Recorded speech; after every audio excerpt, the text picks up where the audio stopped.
Ese pueblo obtuso, que no entiende conceptos de libertad, asesinó a los hijos de Colombia.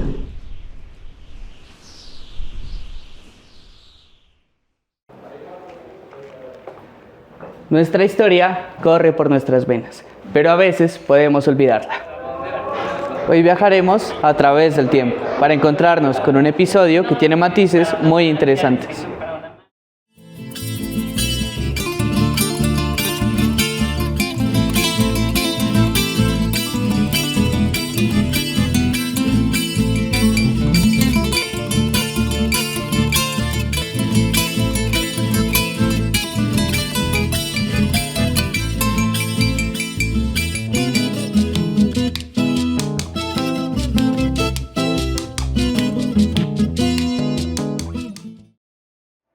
Seguramente han escuchado hablar de la batalla de Bomboná.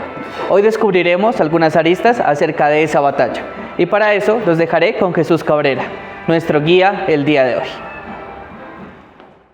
Y empieza con la batalla de Paya en 1819, luego la batalla de Topa, Gámeza, luego viene el Pantano de Vargas y luego viene la batalla de Boyacá, 7 de agosto de 1819.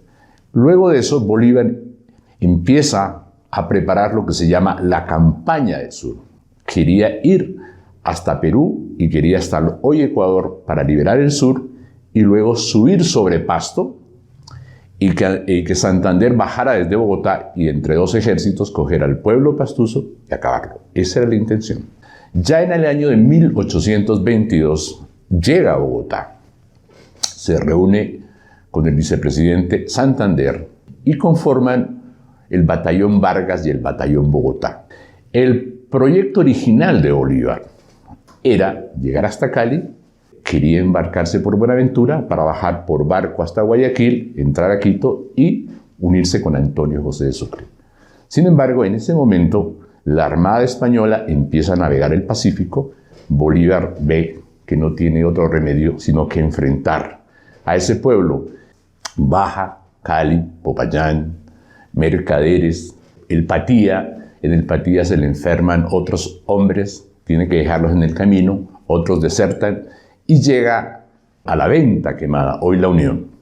Desde ahí, en vez de bajar por el camino de Berruecos, el Juanambu y Pasto se desvía desde Venta Quemada a Taminango. Los pastusos empiezan a tratar de enfrentarlos y Bolívar sale desde Nariño, La Florida, Sandoná. Ese camino en la historia se llama la Ruta de los Ingenios. Los pastusos, cuando ya ven que Bolívar no entra por Pasto, por Genoy, ni baja por Berruecos, se meten por un camino que ya conocemos hoy en día desde Genoy, que sale a Consacá, bordeando el Galeras, y llegan a un sitio que se llama Cariaco Alto, el 6 de abril, es decir, un día antes que Bolívar llegara a la sabana de Bomboná. ¿Qué hacen? Aprovechan el tiempo para amurallar en la altura, para parapetarse y acumular piedra para esperar la batalla. Los pastusos tienen tiempo también de botar un puente que se llama el Puente de Ales, que une esa zona de Consacá con Guaitarilla, que también hay un camino para pasar al sur. Entonces Bolívar no tenía más remedio que pasar por Bomboná, pasar primero el cañón de Azufral, luego pasar la planicie de Bomboná y pasar la hondonada del Cariaco y subir a la altura donde estaban los pastusos parapetados en el Alto Cariaco. En este escenario ustedes pueden ver qué hay aquí.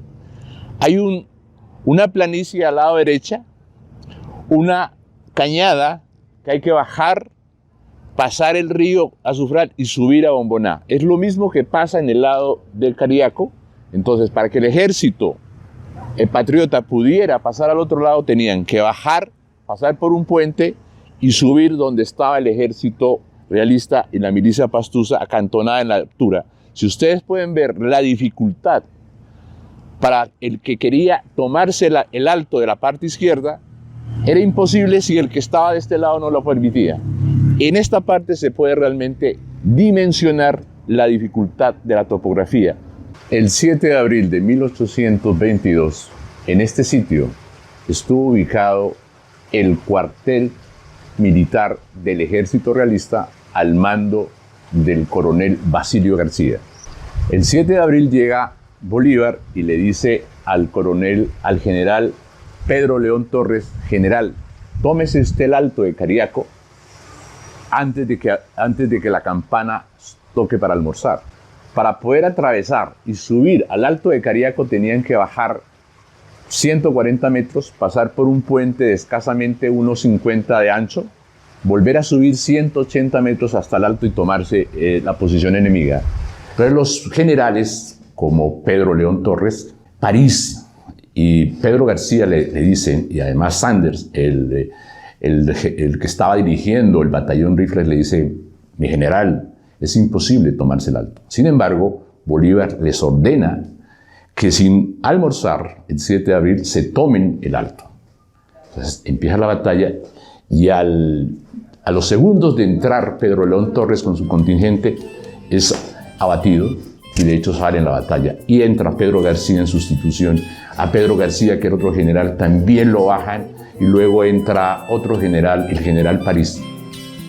En esta casa, que hacía parte de una gran hacienda perteneciente al señor Tomás de Santa Cruz, es atendido el general Torres por sus dos hijas, Pastora y Maximiliana, dos grandes matronas de la sociedad pastusa.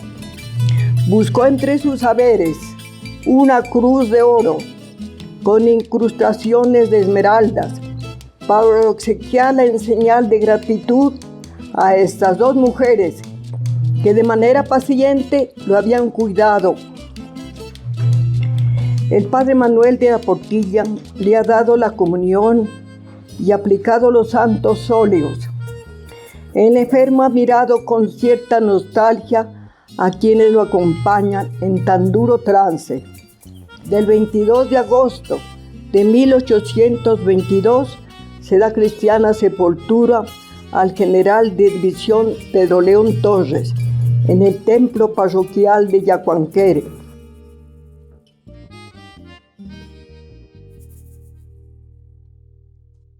En 2 horas de batalla, el Ejército Libertador perdió todos sus máximos generales y perdió 1.100 hombres de los 2.200 que llegaron a Bomboná.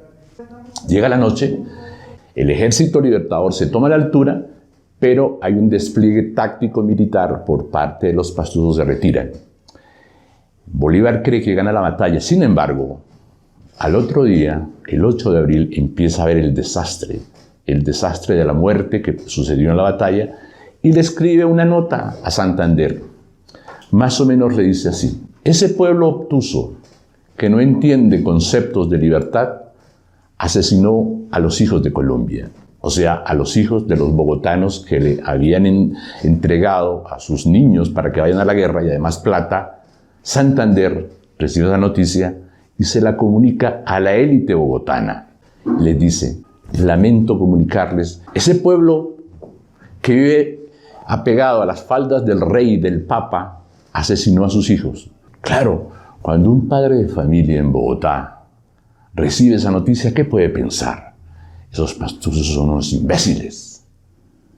Nosotros enviamos a sus hijos para que los liberen y ellos no los matan.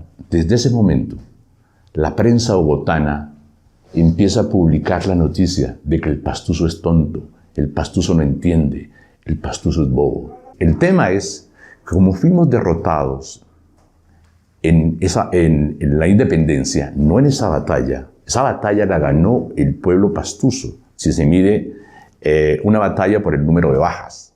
Pero lo importante no fue quién ganó.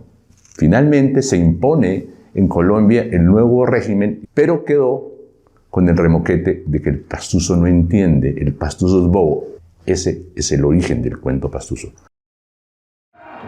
Hoy más que una historia, en particular, se trata de un mensaje, un jalón de orejas, si se quiere.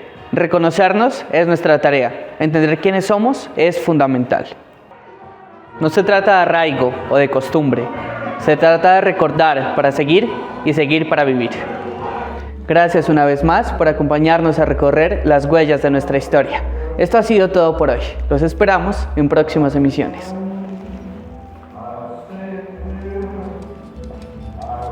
De hecho, el concepto del fin de la autonomía pastusa se da con esta batalla. Pero ¿qué es la autonomía? El pastuso entendía la libertad como la autonomía que tenía. Este era un pueblo que producía todos los alimentos. Producían su propia ropa para vestirse, producían sus propias artesanías para defenderse y tenían su propio banco. Eran una nación autónoma e independiente. El concepto era: preferimos un rey bien lejos y un papa bien lejos que un tirano cerca. Que en el fondo eso fue lo que pasó con la independencia. El concepto de autonomía se perdió con la independencia. Una cosa es el cuento peyorativo sobre el pastuso, pero otra cosa muy diferente es el humor pastuso, que es totalmente diferente.